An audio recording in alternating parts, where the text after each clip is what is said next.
The text arrived at 2:47 a.m. A notification from my bank about unusual activity. Half asleep, I almost ignored it, but something made me check. $4 million had just been transferred into my account. My heart stopped. "Don't worry about it, babe. Go back to sleep," James mumbled beside me, rolling over. That's when I knew he had finally done it. After months of suspicious behavior and cryptic phone calls, my husband had crossed a line he couldn't come back from. My name is Alexandra Weber, and at 34, I discovered my husband of 8 years had been using my identity to embezzle millions from his company. But let me back up and explain how we got here. I met James at a charity gala in Manhattan. He was charming, successful, and seemed to have everything figured out. As CFO of a major tech company, he lived the kind of life most people only dreamed about. Designer suits, luxury cars, vacation homes, the works. I was just starting my career as a forensic accountant, ironically enough. The fact that I specialized in investigating financial crimes would come back to haunt him later. We got married after a whirlwind romance. The first few years were like a fairy tale. James showered me with gifts, took me on exotic trips, and made me feel like the luckiest woman alive. But there were red flags I chose to ignore. The way he dodged questions about work, the mysterious late-night phone calls, the growing pile of paperwork he'd hide whenever I entered his home office. "It's just boring business stuff," he'd say with that disarming smile. "Nothing for you to worry about, sweetheart." I wanted to believe him, but my training made it impossible to overlook the signs. The irregular deposits into our joint account, the shell companies being created under variations of my name, the forged signatures on documents I never saw. Then came the night everything changed. I was working late at my office, reviewing case files, when my colleague Sarah rushed in. "Alex, you need to see this," she said, placing a stack of papers on my desk. "These just came across my desk. Someone's been moving huge sums of money through a series of shell corporations. The paperwork, it all leads back to you." My blood ran cold as I scanned the documents. My signature was everywhere, authorizing transfers, opening accounts, signing off on deals I'd never heard of. Except it wasn't my signature, it was an incredibly good forgery. "This can't be right," I whispered, but I knew it was. James had been using my identity, my credentials, my reputation to steal millions. He'd made me an unwitting accomplice to his crimes. That night, I lay awake beside him, my mind racing. The man I loved, the life we built together, it was all based on lies. But I couldn't confront him, not yet. I needed proof, needed to understand the full scope of what he'd done.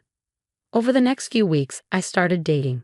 Every night after James fell asleep, I'd carefully go through his office, photographing documents, downloading files, tracking the money trail. What I uncovered was staggering. James hadn't just stolen from his company. He created an elaborate network of fake businesses and accounts, all using variations of my name and identity. The more I discovered, the angrier I became. He hadn't just betrayed our marriage, he put everything I'd worked for at risk. My career, my reputation, my future, all of it could be destroyed if his scheme was discovered, and he'd done it without a second thought. I knew I had to act, but I needed to be smart about it. One wrong move and James would realize I was onto him. So I played the perfect wife, smiling and nodding as he bragged about his latest business deals, all while building my case. I contacted the FBI, sharing everything I'd uncovered. Agent Thompson, the lead investigator, was impressed by the detailed evidence I gathered.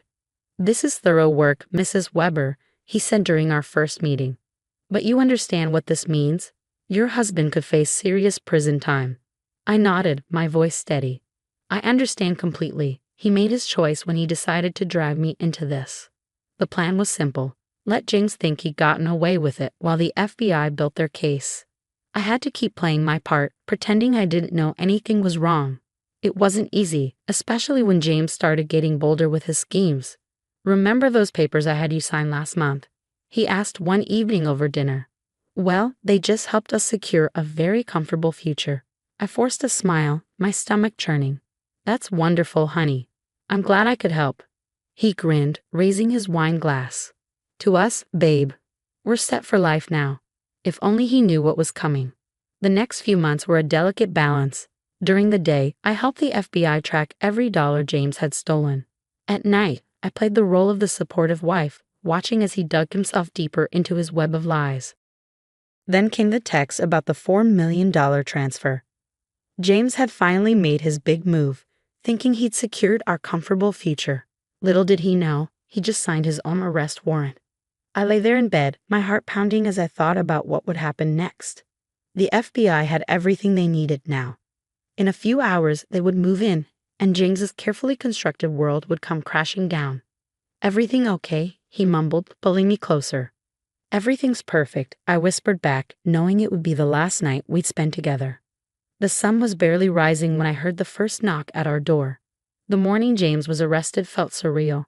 I watched from our bedroom window as FBI agents led him out in handcuffs, his face a mask of confusion and betrayal. He kept looking back at the house, probably wondering why I wasn't rushing to his defense. The moment our eyes met, realization dawned on his face. "You?" he mouthed, his expression morphing from confusion to rage. "You did this?"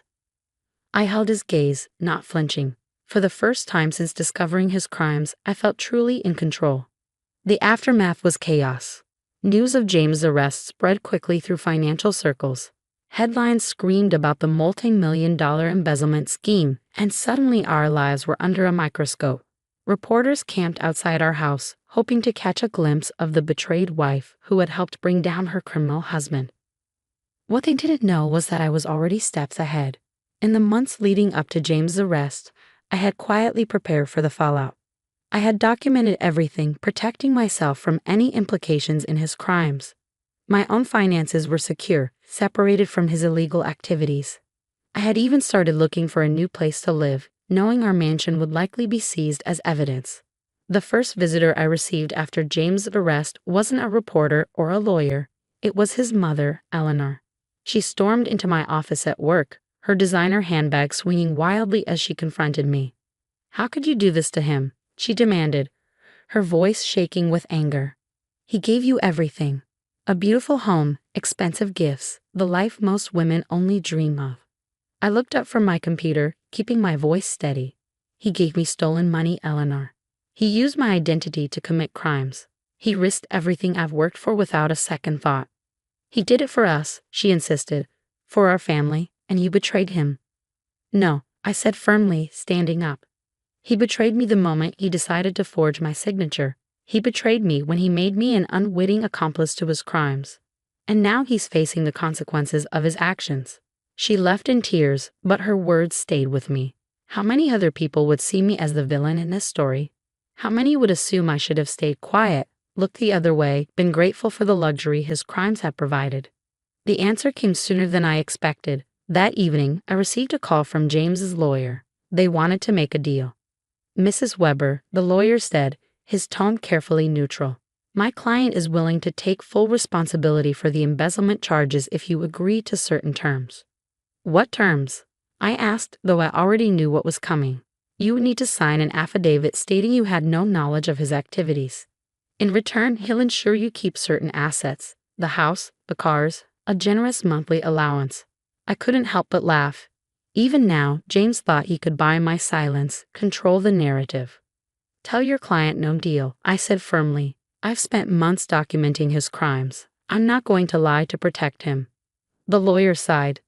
"Mrs. Weber, please understand. If you cooperate, this could all go away quietly. You could maintain your lifestyle, your social standing. Fighting this will only make things messier. Messier than having my identity stolen. Than being made an unwitting accomplice to fraud. No thank you. I'll take my chances with the truth." After I hung up, I sat in my office for a long time, thinking about everything that had led to this moment. The red flags I'd ignored, the signs I'd dismissed, the gut feelings I pushed aside. Never again would I silence my instincts for the sake of keeping peace. The preliminary hearing was set for a month after James' arrest. I arrived at the courthouse early, dressed in a simple black suit, my head held high. The media frenzy had died down somewhat, but there were still photographers waiting outside, eager to capture my expression as I walked in. James was already there when I entered the courtroom, sitting between his lawyers in an orange jumpsuit. He looked smaller somehow, diminished without his expensive suits and confident smirk. When he saw me, his face hardened into a mask of hatred. The evidence against him was overwhelming. Bank records, forged documents, witness testimonies. It all painted a clear picture of his crimes. But what really sealed his fate was my testimony. I spoke for over 2 hours, detailing everything I had discovered. The forged signatures, the shell companies, the elaborate network of fraud he had built using my identity. With each word, I could see James's composure cracking. Finally, he snapped. "She's lying," he shouted, jumping to his feet. "She knew everything. She benefited from all of it." The judge ordered him to sit down, but the damage was done. His outburst only confirmed what the evidence already showed. He was guilty, and he was desperate. The judge's decision was swift. James would be held without bail until his trial, deemed a flight risk due to the extensive financial resources he had hidden away. As they led him out of the courtroom, he tried one last time to catch my eye, but I refused to look at him. That chapter of my life was over. Outside the courthouse, reporters swarmed around me, shouting questions. "Mrs. Weber, how does it feel to bring down your own husband? Did you suspect anything before discovering the fraud? What made you decide to go to the FBI?" I paused on the courthouse steps, thinking carefully about my response. Finally, I turned to face the cameras. "I did what any honest person would do," I said clearly. "I chose truth over comfort, integrity over luxury. My husband didn't just steal money. He stole my identity, my trust, and my reputation. But he couldn't steal my principles." The following weeks were a blur of legal meetings and court appearances. James's empire was slowly dismantled, his hidden accounts uncovered, his stolen millions traced and seized. Through it all, I focused on rebuilding my life. I moved out of our mansion into a modest apartment, something I could afford on my own salary. I threw myself into my work, using my experience to help other victims of financial fraud. Slowly but surely, I reclaimed my identity, not as James Weber's wife, but as Alexandra Weber, forensic accountant and fraud investigator. 6 months after James's arrest, I received a letter from him in prison. His handwriting was shaky, different from the confident scrawl I remembered. "Alex," it began, "I know you probably hate me, but please try to understand. Everything I did for us. We could have had it all. The perfect life, no financial worries, everything we ever dreamed of. Why couldn't you just look the other way?" I read the letter twice, then carefully fed it through my paper shredder. He still didn't get it. To him, a perfect life meant luxury at any cost. He couldn't understand that I'd rather live honestly in a small apartment than luxuriously on stolen money. A year after James' arrest, I sat in another courtroom, watching as he was sentenced to 15 years in federal prison. He had finally pleaded guilty, faced with overwhelming evidence and no hope of acquittal. As the judge read out his sentence, I felt no satisfaction, no triumph, just relief that it was finally over. Outside the courthouse, Eleanor was waiting for me. Her face was lined with grief, but there was something else in her expression, understanding, maybe even respect. "I was wrong about you," she said quietly. "I thought you were being selfish, but you were just being honest. James, he made his own choices." I nodded, accepting her words but not meeting them. I had made peace with my decisions long ago. Today, 2 years after James's arrest, my life looks very different. I've built a successful practice specializing in helping victims of financial fraud. I teach seminars on identity theft protection, sharing my story as a warning to others. And most importantly, I've learned to trust my instincts again. Sometimes, late at night, I think about James sitting in his prison cell, probably still believing I betrayed him. He'll never understand that his real betrayal wasn't stealing the money. It was stealing my trust, my identity, my right to choose my own path. But that's okay. I don't need him to understand. I know who I am now, and that's something no one can steal from me again.